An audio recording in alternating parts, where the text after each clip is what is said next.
Bonjour, mon chéri fairies. Are you tired of being a human? Yeah. Do you need an escape from reality? Oh yeah. Well then come with me, Femme Petal, to the realm of Fae. That's right. On this channel, we talk about fairies, goblins, kelpies, selkies, anything and everything that has to do with fairies. We talk about the mythology, the folklore, and the history, and then just the details because we believe in fairies on this show. Don't we? Don't we? I do. Do you? Today, we're going to talk about the king of snakes, the basilisk. The basilisk has quite a few variations of what it is in the land of Fae. There's the great basilisk and the little king basilisk. The great basilisk commonly hatches from an egg incubated by the serpent, while the little king basilisk usually hatches from an egg incubated by a toad. Both basilisks have serpent bodies. So the great basilisk is a shining gemmed snake that is covered in emeralds. And then the little king basilisk is commonly described as a snake-like body with a crown of flesh like a rooster's comb. Okay. The two common creatures that get confused for a basilisk, the Vierve is a transforming dragon, and the cockatrix is a two-legged serpent body with a neck and feet and head of a rooster or hen. There are 5 other fairy-like creatures that are snake-like in the land of fairy. Okay, there is a Bauer, a Zaltais, the Sengol, the Carbano, and the Kyokigru, all of which I could go into another day. I can't describe them all on this episode. It would be too long. I don't think people want to be here for an hour, right? Okay. Although all these creatures have snake-like body parts, I'm going to be so bold to say that they are all unique and different species in the world of Fae. Okay, we believe in fairies on this channel, so fairies and their existence, there's a family, genus, species, scientific way to break them down in the world of Fae. They're not just all lumped together like the cockatrix and the basilisk. Just because they have similar qualities does not make them the same, okay? Not on this channel. Both basilisks have similar powers. They have a deadly stare that can turn humans to stone. They have poisonous breath and very toxic venom that will kill you in an instant. In the world of Fae, there is no mention of how large a basilisk truly is. Their powers are well known. They seem to be innocent, magical creatures that are just trying to live their little magical snake lives and are completely harmless unless attacked or provoked, okay? There's no mention of basilisks seeking to attack. I know that that's seemingly how they've been portrayed. That's also how snakes sometimes are portrayed. However, that's not the case. They usually attack in self-defense, which is why they would use their deadly stare and their poisonous bite. However, I could believe that they accidentally deadly stare things down. Because if you wanted to eat as a basilisk, they don't mention their diet from any of the research I found. Meat presumed, like most snakes. But if they turn their prey to stone, then they don't have dinner. It was said that their noxious breath destroys every living creature, whether man, animal, or plant. Their venom is considered to be so poisonous that whenever knights would come to defeat the basilisk, they would spear the basilisk while on horseback, They didn't specify whether it was the blood or if the knight had pierced a venom sac, but the poison can travel up the spear of a knight, kill the knight, and kill the horse that the knight was riding on.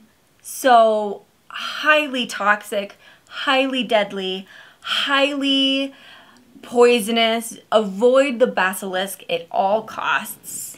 The weakness of the basilisk. The basilisk actually has a very natural weakness of the stench of a weasel. In a few stories, it was the stench of the weasel. There were illustrations of the bite of a weasel. It's said that kings would throw a weasel into the hole of a basilisk and that it would kill the basilisk, and the weasel would almost 100% die every time as well. Considering that many snakes have the natural enemy of either weasels or mongoose, it's completely understandable that the legends would have a natural enemy such as the weasel. To defend yourself from a basilisk, you can put a mirror to the basilisk's stare, and when the basilisk stares at the mirror, it turns to stone. Obviously, there are some similarities with the powers from the Greek myth that features Medusa. The basilisk and its legacy started in 79 AD with a Roman naturalist and author, Gaius Plinius Secundus, or Pliny the Elder, mentions in its Naturalis Historia. Pliny the Elder describes a serpent not more than 12 fingers in length and a white spot on its head. It destroys all shrubs, not only by contact, but even those it has breathed upon. So that noxious breath is brought up. Many humans throughout history have written about the basilisk. Isidore of Seville described the basilisk as the king of snakes due to its killing glare and its poisonous breath. The Roman poet Lucan describes the basilisk as being so venomous that if birds were to fly over, they would fall dead from the sky because of its breath. That's dramatic. Venerable Bede, an English Benedictine monk at the monastery of St. Peter around the year 708, was the first to state the creature is birthed by egg of an old hen. There's obviously commonalities between reptiles having eggs, poultry, and birds having eggs, which as a human, I could also see making that connection. Maybe at one point in history there was a reptile egg that fell under a hen and then birthed a snake and they thought it cursed. I could see that. That makes a lot of sense if it ever happened. Leonardo da Vinci even wrote about the basilisk in his book Bestiary, which was a book to mention all animals and species and beings. The English Revised Bible mentions the basilisk in Isaiah 14:29. Out of the serpent's root shall come forth a basilisk, and his fruit shall be the fiery flying serpent. The King James Version of the Bible changes it to the serpent cockatrix creature, which are two different creatures in our world of Fae. In Egypt, they considered the Egyptian cobra to be similar to a basilisk due to the way that it raised its head and body. It was very basilisk-like because it raised most of that body and head off of the ground. And there was even hieroglyphics that have feet coming off of a snake. So there could be a basilisk cockatrix combination. Basilisk has been mentioned in Slavic mythology. In Warsaw, they have a legend that says it slept during the day. Sounds like me. And at night, it wakes to destroy everything from the village to the livestock. And of course, we can't forget our First Nations people, the oral history that was spoken generation after generation, have many stories about transforming snakes that transform into people or from people into snakes. The Zuni have the story Serpent of the Sea. The Pomo have the girl who married Rattlesnake. The Hopi or Tewa have a snake dance in their culture. The Brule Sioux have the Snake Brothers, which is an amazing story where a lot of stuff goes down and these brothers get turned into snakes because they didn't listen to a voice and they didn't pray after they had sacrificed a life to eat, and they turn into snakes. And the snakes, because one brother knows that the snakes are his brothers, that he goes to ask them for help when he's at war, and the snakes go to assist, and they bring all their snake friends, and it just becomes this relationship of human and animal because that animal was once human. This is very repetitive in fairy lore, to always be respectful of animals in any way, any capacity. Always look at Indigenous people's stories. They should be highlighted. They should be taught worldwide, because the more stories we have from every person, every culture, the better we can understand our fellow Homo sapiens. So I hope to do it justice every single time because I have the utmost respect. And if you have creative criticisms, throw them down below. I have no ego in that area. It is not my culture, and I want to do right by it. I don't ever want to not say the right thing or the right information, of course. Where do we find the basilisk? Well, Pliny the Elder wrote in his Naturalis Historia that the basilisk was located in the eastern coast of Libya, or Cyrene in ancient times, or Cyrenaica. There currently, right now in that area, are 21 different snakes. From the viperine snake to the Moorish viper and the desert horned viper. A huge inspiration to the basilisk is obviously the human interactions with snakes. Snakes are believed to have evolved into slithering terrestrial creatures around Middle Jurassic, which was 174 to 163 million years ago. The oldest fossil to solidify this discovery was found in southern England and is carbon dated to 167 million years old.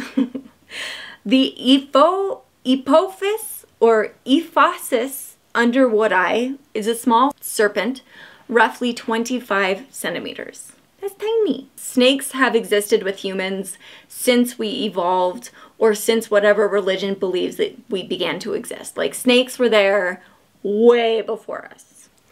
Pop culture of the basilisk is pretty iconic. All I have to name is Harry Potter and the Chamber of Secrets. You remember the basilisk? Yeah, you do. All of us remember the basilisk from reading or watching that movie. In Harry Potter, it was depicted as being 50 feet long and green.